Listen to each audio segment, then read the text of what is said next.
जागेचा ताबा मिळण्याआधीच 65 ठिकाणी पोर्टा कॅबिन उभारले आणि त्यातही निकृष्ट दर्जाचं काम।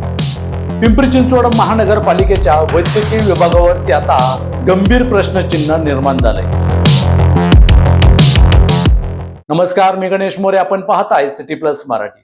पिंपरी चिंचवड शहरात नागरी आयुष्यमान आरोग्य मंदिर प्रकल्प राबवला जातोय।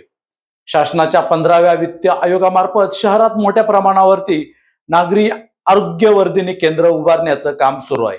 यासाठी महापालिकेच्या वैद्यकीय मुख्य कार्यालयाने भूमी आणि जिंदगी विभागाला अधिकृत पत्र पाठवून विविध ठिकाणांच्या जागांचा ताबा मागितला आहे।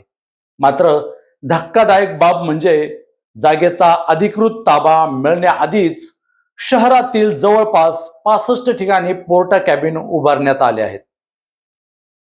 त्यामुळे एकीकडे जागा ताब्यात नसताना दुसरीकडे प्रत्यक्ष काम पूर्ण केल्याचे चित्र समोर येत आहे। त्यामुळे नियमांचे उल्लंघन झाले आहे का? अधिकाऱ्यांनी घाईघाईत निर्णय काय घेतला की यामागे काही वेगळाच हेतू आहे? असे अनेक प्रश्न आता उपस्थित होत आहेत।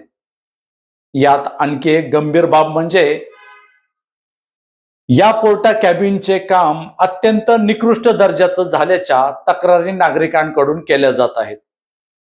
काही ठिकाणी बांधकाम कमकुवत तर काही ठिकाणी साहित्याचा दर्जा खालावलेला दिसून येत आहे।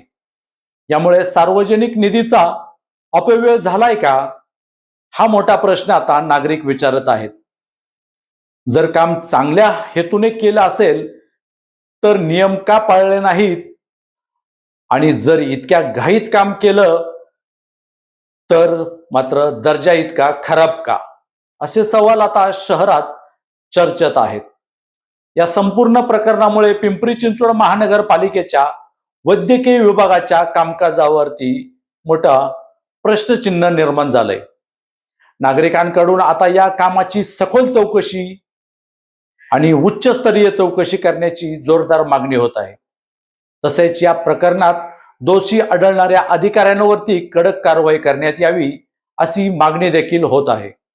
नियम मोडून काम आणि त्यातही निकृष्ट दर्जा, याला जबाबदार कोण?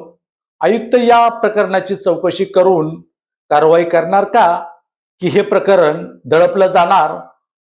हे पाहणं आता महत्त्वाचं ठरणार आहे।